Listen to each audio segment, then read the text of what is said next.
अगर आपने अब तक विनर स्टडी यूट्यूब चैनल को सब्सक्राइब नहीं किया है तो जल्दी से सब्सक्राइब कर लीजिए और इस बेल आइकन को दबाना बिल्कुल मत भूलिएगा ताकि मिलते रहे आपको वीडियो अपडेट सबसे पहले।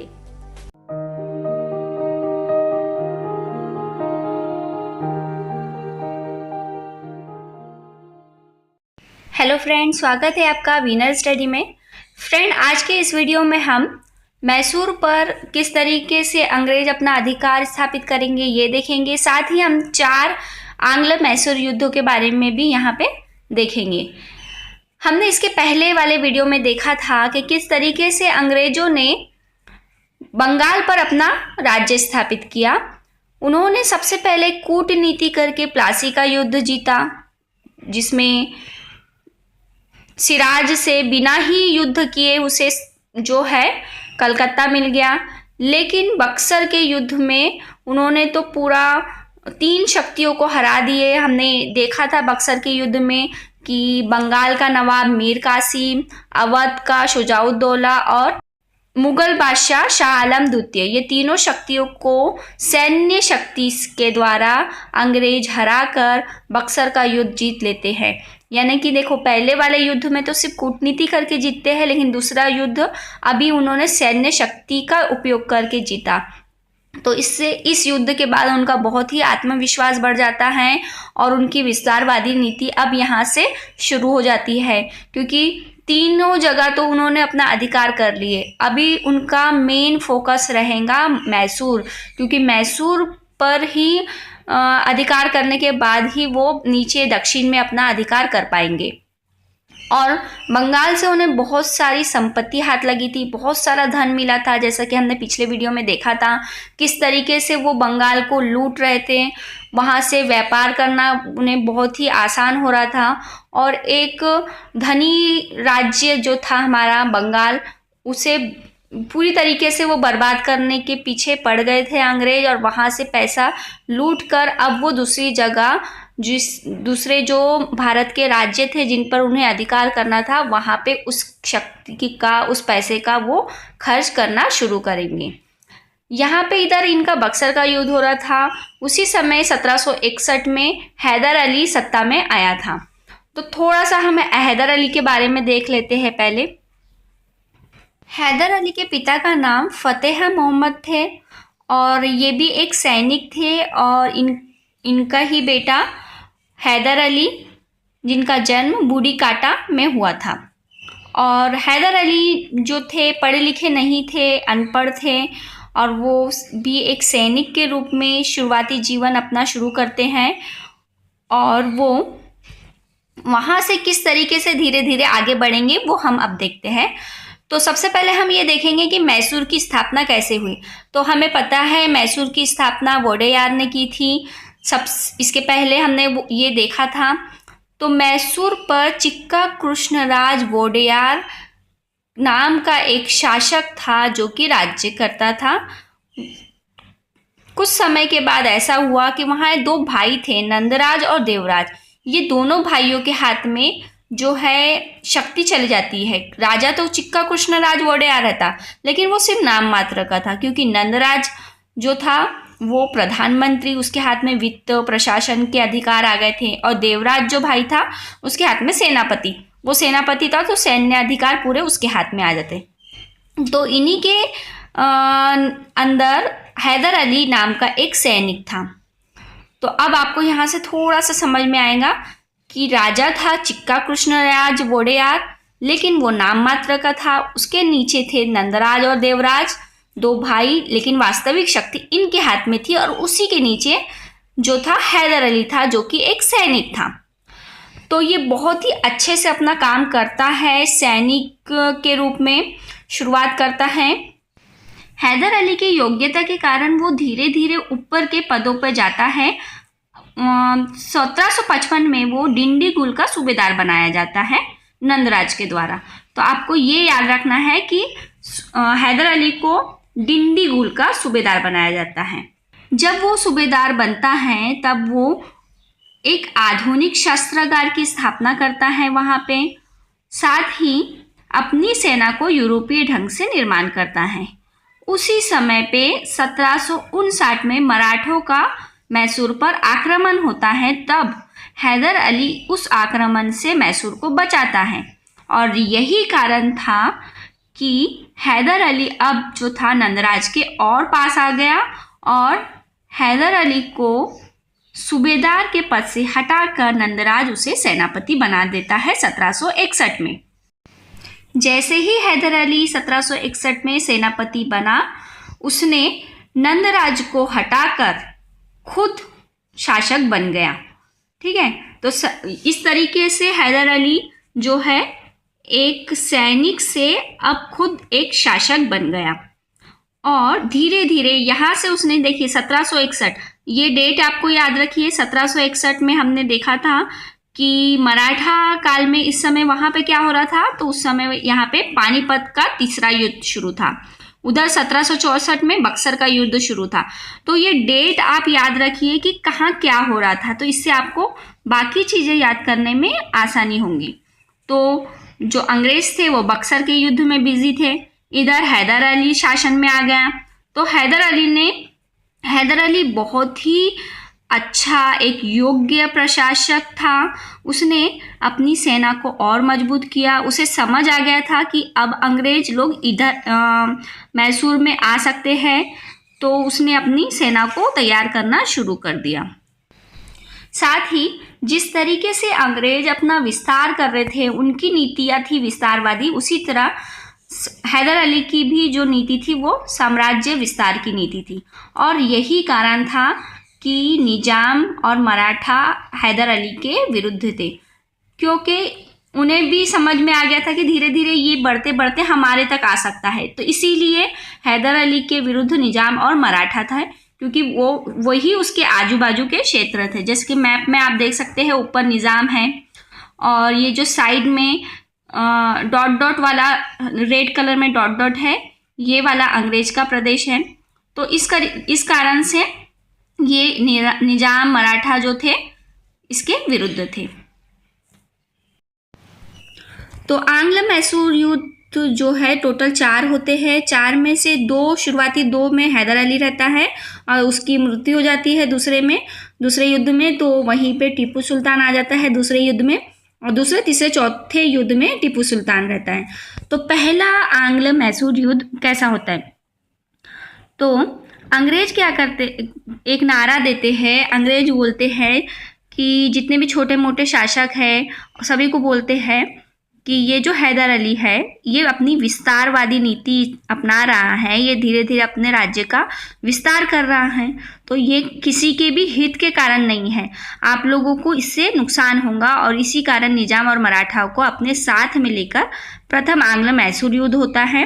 और कहा जाता है ये युद्ध का और एक कारण था कि कर्नाटक में जो मद्रास और मैसूर है इसके बीच की जो सीमा है उसको लेकर भी विवाद था, तो इस कारण से भी प्रथम आंग्ल मैसूर युद्ध होता है। तो आपको याद रखना है इसकी डेट 1767 से 1769 को प्रथम आंग्ल मैसूर युद्ध होता है हैदर अली और अंग्रेजों के बीच में। इसमें जो अंग्रेजी सेनापति थे वो थे मैकले। तो तीनों बड़ी शक्तियाँ एक हो जाती है, यह देखते हुए हैदर अली कूटनीति का यहाँ उपयोग करेंगे और वो मराठाओं से बात करते हैं वहाँ जाके कि हमसे तुम थोड़ा पैसा ले लो और इस युद्ध से निकल जाओ, क्योंकि तभी 1761 में पानीपत का युद्ध हुआ था, जो कि हमने मराठा वाले इसमें देखे थे कि किस तरीके से मराठाओं को हानि हुई थी। तो वही वो बताते हैं हैदर अली मराठाओं को कि तुमको ऑलरेडी कितनी बड़ी तुम नुकसान में हो, तो ये पैसा लो और तुम इस युद्ध से हट जाओ। और निजाम को भी कुछ क्षेत्रों का लालच देकर निजाम को भी वहाँ से हटा देते हैं युद्ध से। तो इस तरीके से अंग्रेज अकेले पड़ जाएंगे और हैदर अली और अंग्रेजों के बीच में युद्ध होगा। इधर से हैदर अली और उधर से अंग्रेजी सेनापति का नेतृत्व मैकले करेंगे। तो इस युद्ध में हैदर अली की जीत होती है। शुरुआती दोनों युद्ध में हैदर अली की जीत होंगी, आपको ये याद रखना है। और ये युद्ध की समाप्ति जो है वो मद्रास की संधि के साथ होती है। अंत में हम देखेंगे इनकी शॉर्ट ट्रिक, जिससे आपको याद करने में आसानी हो जाएंगी, संधियाँ भी और इनके गवर्नर जनरल भी कौन थे उस समय, तो ये भी आपको याद हो जाएगा। तो मद्रास की संधि होती है दोनों में। हैदर अली इस युद्ध में जीत जाते हैं। प्रथम आंग्ल मैसूर युद्ध 1767 से 1769 के बीच में होता है, डेट याद रखिए। संधि में ये कहा जाता है कि जीते हुए जो भी प्रदेश है एक दूसरे के हम लौटा देंगे, साथ ही कोई भी बाहरी युद्ध अगर हम पे होता है तो हम एक दूसरे की मदद करेंगे। और तीसरा था कि युद्ध का जो भी हर्जाना हुआ है हैदर अली को वो मिलेगा, क्योंकि हैदर अली इस युद्ध में जीता था इसलिए हर्जाना हैदर अली को मिलेगा। तो ऐसी कुछ संधि होती है, मद्रास की संधि के नाम से ये जाना जाता है। इधर मराठा पानीपत के तीसरे युद्ध के बाद फिर से एक नई शक्ति के रूप में उभरते हैं और मैसूर पर आक्रमण करते हैं। तब मैसूर पर जब आक्रमण करते हैं तो हैदर अली अंग्रेजों से सहायता मांगता है, लेकिन हैदर अली का सहायता अंग्रेज नहीं करते हैं।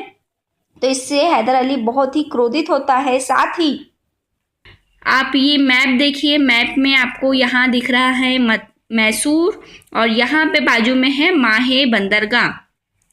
तो ये जो बंदरगाह है ये फ्रेंच का था, लेकिन ये मैसूर के अधीन था। तो यहाँ पे अंग्रेज अपना कब्जा कर लेते हैं। तो इस चीज़ से भी हैदर अली बहुत क्रोधित हो जाता है कि आप मेरे इलाके में आकर मेरे बंदरगाह पे यहाँ पे आप अपना अधिकार कर ले रहे हैं।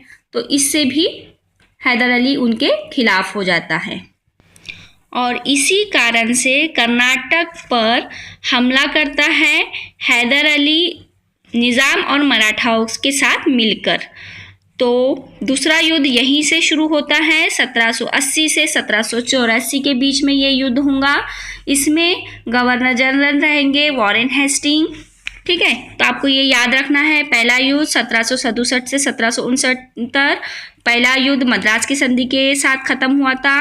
सेनापति थे उस समय मैकक्लेन, और दूसरा है वॉरेन हेस्टिंग रहेंगे। 80 से 84 के बीच में होगा। इसका रीज़न ये था कि बंदरगाह के ऊपर वो कब्जा कर लेते हैं अंग्रेज, और दूसरा कि मराठा जब आक्रमण करते हैं तो संधि के अनुसार अंग्रेज उसका साथ नहीं करते। तो इसी कारण से कर्नाटक पर हैदर अली आक्रमण करता है और दूसरा युद्ध होता है 1780 से 84 के बीच में। इस युद्ध के शुरुआती समय में मराठा और निज़ाम जो थे हैदर अली के साथ थे, लेकिन हमें पता है 1782 में मराठाओं के साथ सालबाई की संधि हुई थी। अगर आपको याद होगा तो, अगर नहीं होगा तो आप मराठा वाला वीडियो देख लीजिए। तो सालबाई की संधि हुई थी, इसलिए मराठाओं को भी ये युद्ध छोड़ना पड़ता है और निजाम को भी यहाँ से हटा दिया जाता है। तो हैदर अली और अंग्रेजों के बीच में ये युद्ध होता है और 1782 में हैदर अली की इसी युद्ध के दौरान मृत्यु हो जाती है। इस युद्ध में ही टीपू सुल्तान को सुल्तान बना दिया जाता है और टीपू सुल्तान जो है मैसूर का नेतृत्व करते हैं।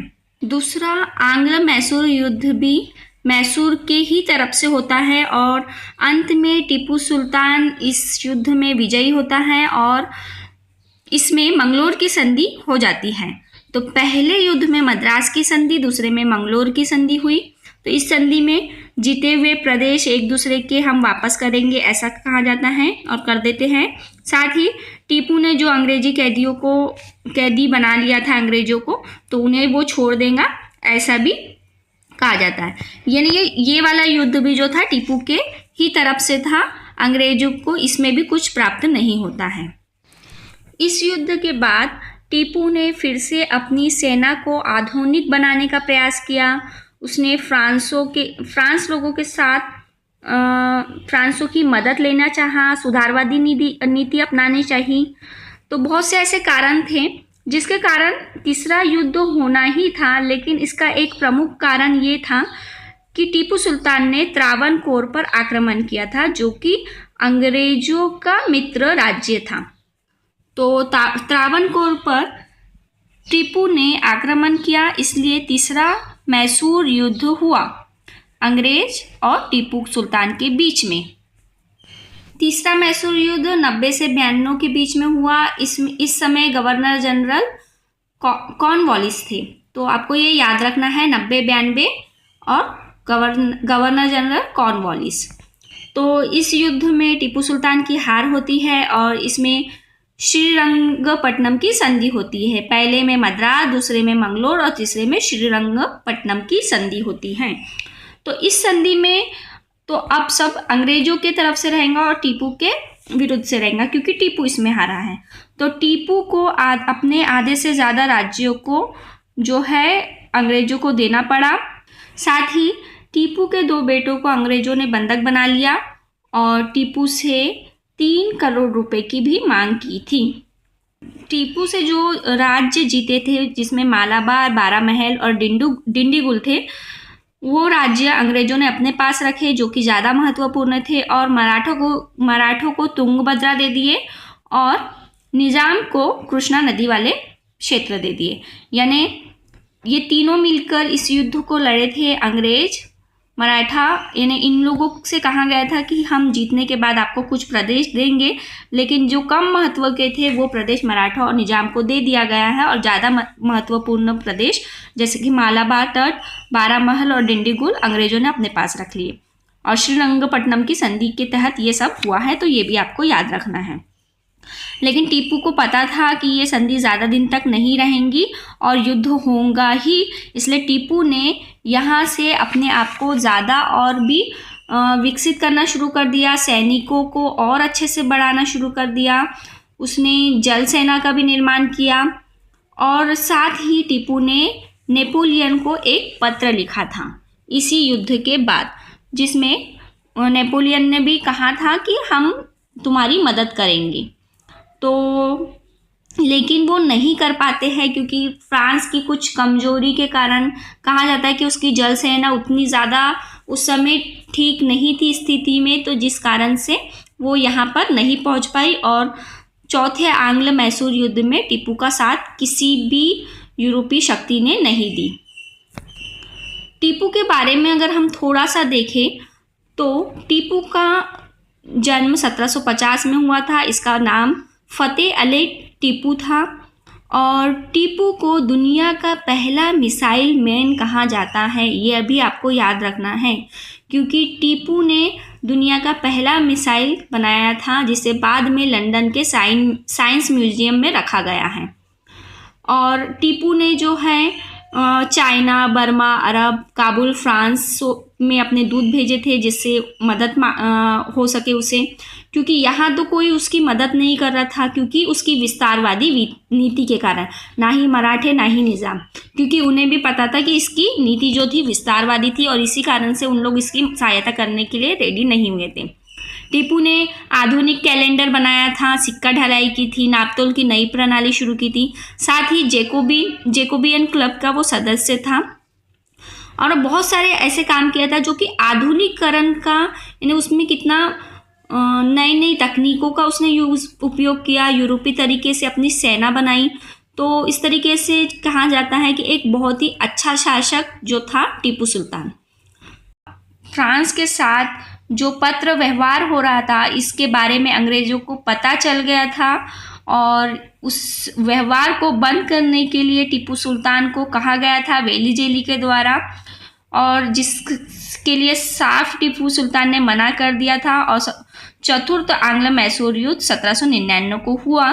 श्रीरंगपट्टनम के किले के दरवाजे के सामने ही उसकी हत्या कर दी गई। तो इस तरीके से चौथा आंग्ल मैसूर युद्ध 1799 को हुआ और इसमें टीपू सुल्तान की हत्या कर दी गई थी। यहाँ पे हम जल्दी से ये चारों युद्ध को देख लेते हैं और आपको कैसा याद रखना है वो भी मैं यहाँ बता देती हूँ। कि पहला युद्ध हुआ प्रथम आंग्ल मैसूर युद्ध, इसमें मद्रास की संधि हुई। देखो, पहले तीनों युद्ध में संधि होंगी, चौथे युद्ध में तो टीपू सुल्तान की मृत्यु हो गई थी, इसलिए कोई संधि नहीं। ठीक है, तो पहला, दूसरा और तीसरा, इसमें आपको ये संधियाँ बहुत इंपॉर्टेंट रहती है, हर पेपर में ये आता है, इसलिए आपको ये याद रखना है। इसकी शॉर्ट ट्रिक है म श्री। ठीक है, तो पहले में मद्रास की संधि, दूसरे में मंगलोर की संधि और तीसरे में श्री से श्रीरंगपट्टनम की संधि। मद्रास, मंगलोर और श्रीरंगपट्टनम। दो तीन बार बोलिए म श्री, तो आपको याद हो जाएगा। प्रथम आंग्ल मैसूर युद्ध, मद्रास की संधि 1767 से 1769। द्वितीय आंग्ल मैसूर युद्ध 1780 से 84, मंगलोर की संधि। तीसरा आंग्ल मैसूर युद्ध, श्रीरंगपट्टनम की संधि 1790 से 92 के बीच में युद्ध हुआ था और श्रीरंगपट्टनम की संधि हुई थी। और चतुर्थ आंग्ल मैसूर युद्ध 1799 को हुआ था और तीनों के गवर्नर जनरल जो थे, पहले वाले इसमें गवर्नर जनरल नहीं थे, दूसरे, तीसरे और चौथे में गवर्नर जनरल रहेंगे। तो वॉरेन हेस्टिंग दूसरे में, तीसरे में कॉर्नवालिस और तीसरे में लॉर्ड वेलिजेली। तो इसका भी आप शॉर्ट में याद कर सकते हैं, पहले वाले वर्ड निकाल के, व कावे, ठीक है। तो व से वॉरेन हेस्टिंग, का से कॉर्नवालिस और वे से वेलिजेली। तो आपको ये याद रखने में इजी हो जाएगा। फिर से एक बार रिपीट कर देती हूँ। प्रथम आंग्ल मैसूर युद्ध, मद्रास की संधि 1767 से 69, इसमें गवर्नर जनरल नहीं थे। द्वितीय आंग्ल मैसूर युद्ध, मंगलोर की संधि 1780 से 84, वॉरेन हेस्टिंग, ठीक है। तीसरा आंग्ल मैसूर युद्ध, श्रीरंगपट्टनम की संधि 90 से 92 के बीच में, और इसमें थे कॉर्नवालिस। और चतुर्थ आंग्ल मैसूर युद्ध 1799 को हुआ था, कोई भी संधि नहीं हुई थी, लॉर्ड वेलिजेली, व कावे, और इधर संधियों के लिए म श्री। तो आपको ये पूरा याद हो जाएगा, ठीक है। तो एक बार फिर से हम देख लेते हैं इसमें किस तरीके से बंगाल विजय के बाद अंग्रेज ने अपना जो लक्ष्य केंद्रित किया वो मद्रास यानी मैसूर की तरफ केंद्रित किया, और मैसूर में यहाँ हैदर अली अपनी पूरी शक्तियाँ बढ़ा रहा था। और ये जो था वोडेयार वंश यहाँ चला आ रहा था, तो किस तरीके से वोडेयार वंश यहाँ ख़त्म होता है और हैदर अली 1761 में गद्दी पे बैठता है, ठीक है। और फिर वो अपनी शक्तियों को बढ़ाता है, शस्त्रागार निर्माण करता है, आधुनिक रूप से यूरोपीय ढंग से अपनी सेना को बनाता है। उसके बाद प्रथम आंग्लो मैसूर युद्ध होता है। अंग्रेज निजाम मराठा को लेकर आते हैं इस युद्ध में कि जो हैदर अली है बहुत विस्तार कर रहा है, इसलिए हमें उस पर आक्रमण करना चाहिए। तो आक्रमण करते हैं, लेकिन निजाम और मराठाओं को हैदर अली कूटनीति से हटा देता है और अंग्रेज और हैदर अली के बीच में ये पहला युद्ध होता है। युद्ध हैदर अली के पक्ष में जाता है और संधि हो जाती है मद्रास की 1769 को। इस युद्ध में जो संधि के अंदर कहा जाता है कि युद्ध में एक दूसरे के युद्ध अगर होंगे तो हम सहायता करेंगे, लेकिन अंग्रेज सहायता नहीं करते। साथ ही जो माहे बाजू में जो बंदरगाह है जो कि हैदर अली के क्षेत्र में था, वहाँ पे फ्रेंच वाली जगह पे कब्जा कर लेते हैं। तो इस कारण से दूसरा आंग्ल मैसूर युद्ध होता है। कब होता है? 80 से 84। वॉरेन हेस्टिंग रहेंगे गवर्नर जनरल। और इस युद्ध में भी हैदर अली की जीत होती है, लेकिन हैदर अली 82 में मृत्यु हो जाती है और टिप्पू सुल्तान आगे नेतृत्व करता है और ये युद्ध भी हैदर अली के पक्ष में जाता है। और फिर बहुत लंबा ये युद्ध हो जाता है, इसलिए इस युद्ध को भी समाप्त किया जाता है मंगलोर की संधि के साथ। फिर टिप्पू सुल्तान आ जाते हैं। टिप्पू सुल्तान भी अपने पिता के जैसा ही अपनी सेना को यूरोपीय ढंग से बनाते हैं। साथ ही बहुत सारी नई नई चीज़ें टिप्पू सुल्तान अपनी सेना में लाते हैं और बाहर के देशों से भी अपना संबंध बनाते हैं, जो कि अंग्रेजों को पसंद नहीं आता। और त्रावणकोर पे टिप्पू सुल्तान जो है आक्रमण करते हैं और यही कारण था कि तीसरा आंग्ल मैसूर युद्ध होता है 90 से 92 के बीच में। और इस युद्ध में जो है टिप्पू सुल्तान की हार होती है और बहुत सारी चीज़ें इसमें श्रीरंगपट्टनम की संधि होती है। आधे से ज़्यादा राज्य टिप्पू का अंग्रेज़ों के पास चले जाता है, जो कि निजाम मराठा और अंग्रेज मिलके बांट लेते हैं। दोनों पुत्रों को भी अंग्रेज के द्वारा बंधक बनाया जाता है। 3 करोड़ की मांग की जाती है। फिर उसके बाद 1799 को फिर से युद्ध होता है और इस समय इस युद्ध में नेपोलियन वगैरह भी टिप्पू सुल्तान की सहायता करने के लिए रेडी थे, लेकिन नहीं सहायता कर पाते हैं। और इस युद्ध में 1799 को श्रीरंगपट्टनम में टिप्पू सुल्तान की मृत्यु हो जाती है। टिप्पू सुल्तान जो है इसने अपनी राजधानी श्रीरंगपट्टनम में बनाई थी और वहाँ पे स्वतंत्रता का वृक्ष भी लगाया था। तो इस तरीके से आज हमने मैसूर पर किस तरीके से अंग्रेज़ों का राज्य स्थापित हुआ ये देखा है और किस तरीके से 4 युद्ध हुए और किसकी हार और किसकी जीत हुई इसे देखा। उम्मीद है आपको ये वीडियो पसंद आया होगा। अगर पसंद आया है तो प्लीज़ इसे लाइक कीजिए, ज़्यादा से ज़्यादा अपने फ्रेंड में इसे शेयर कीजिए, कमेंट करके बताइए आज के लिए बस इतना ही, धन्यवाद।